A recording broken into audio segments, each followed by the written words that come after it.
Comment je vois l'année qui s'est écoulée? L'année qui s'est écoulée a été intense, très intense, passionnante, elle a été dure des fois, elle a été âpre, euh, mais il y a eu des moments extraordinaires. Voilà, de voir des gens qui viennent, qui reviennent, qui viennent, qui reviennent au spectacle, ça c'est très émouvant. Euh, j'ai peut-être moins chanté que d'habitude, mais c'est vrai que avec le temps qui passe, non pas que j'étais moins exigeant avant, mais je sélectionne davantage quand même les dates, les salles, parce que c'est aussi une façon de se préserver, voilà, tout bêtement. Qu'est-ce que je peux dire d'autre? Qu'il y a eu pas mal de surprises. J'ai réalisé que beaucoup plus de gens que je ne pensais me connaissaient et qu'il y avait encore un nouveau public qui venait. Et ce qui est vraiment très beau, c'est ce côté du partage. Parce que, quoi qu'on dise, bon, je sais qu'il y a des collègues qui disent qu'ils chantent pour eux. Et des collègues qui chantent, je pense à moi d'abord. Et non, moi je conçois ça, mais moi je chante pour les autres. Je chante vraiment pour les autres. Je ne suis pas. Comment dire? Chez moi tout seul, je ne chante pas. Voilà, je ne chante pas chez moi tout seul. Enfin, si, pour répéter pour les spectacles, mais pour le plaisir, je ne chante pas. Mon plaisir, il passe par le fait de chanter pour les gens et d'entrer en résonance avec la vie des gens, avec le vécu des gens. Et ça, c'est très très important. Alors pour Requiem pour deux vers, l'histoire est un peu particulière. À la base déjà, il y avait un air qui me trottait dans la tête il y a quelques années et cet air c'était ça.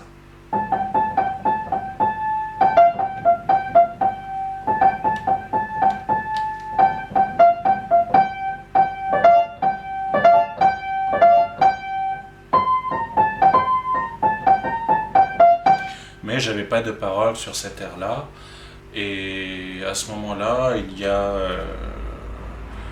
un spectateur qui me suit souvent qui s'appelle Stéphane et avec des amis, ils avaient écrit un texte sur deux vers, sur l'acteur, que je connaissais un petit peu. J'avais notamment pour souvenir le film Les Valseuses avec Depardieu. Et ils m'ont proposé un texte. Alors j'ai réarrangé un peu le texte et je me suis aperçu que ce texte allait avec la musique. Et cette chanson date de 2013 ou 2014, je crois. Et j'ai choisi de la ressortir cette année dans une version légèrement remixée. Et notamment parce qu'au moment de sa sortie, à l'époque, je ne l'ai pas suffisamment valorisé. Et je dois dire que je l'ai un peu regretté. Voilà. Et, sinon, je ne suis pas non plus un spécialiste du cinéma de Patrick Devers. Je ne connais pas tous les films dans lesquels Patrick Devers joue, mais j'ai suffisamment remarqué qu'il avait ce côté écorché vif dans lequel je peux me reconnaître parfois par un sentiment de lourdeur, un sentiment d'impasse par rapport à la vie, par rapport aux relations avec les gens, aux relations amoureuses, avec...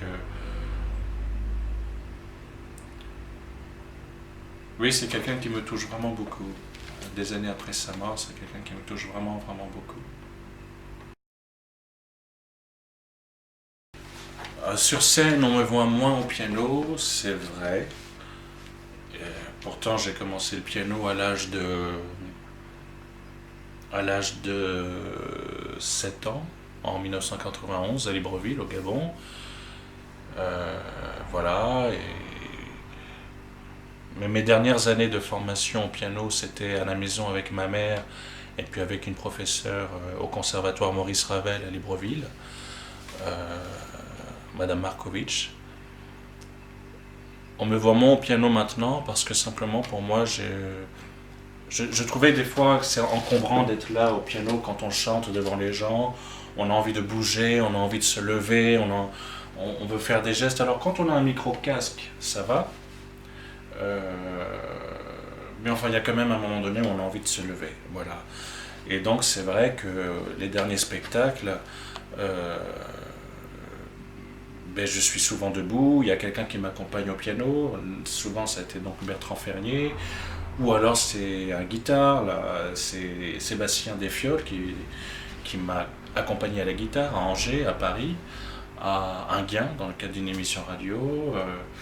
Et puis ben, pour le spectacle du Gabon à la Russie, je joue un petit peu au piano, mais il y a des moments également où c'est Véronika Bouditcheva qui m'accompagne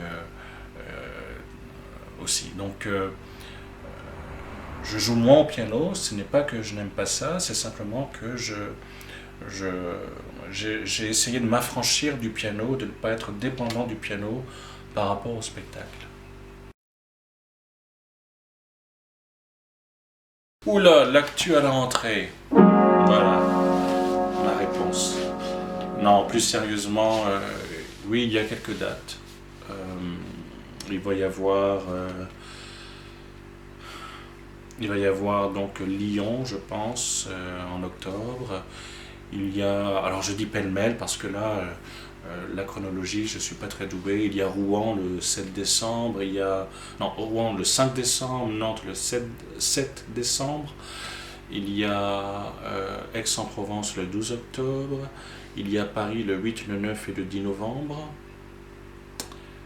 Il y a le 5 octobre avec ma grande collègue Titane Zebi au théâtre de Montsabré à Blois. Il y a d'autres dates que j'oublie sûrement, et puis il y aura d'autres dates évidemment en 2020, donc je ne connais pas toutes les dates par cœur, mais c'est sûr, oui, soyez vigilants parce que on va forcément se retrouver ici et là. Euh, voilà, j'ai pas encore. Il y aura encore sûrement d'autres dates, d'autres lieux, donc je pense que vous le saurez bien assez vite. Voilà.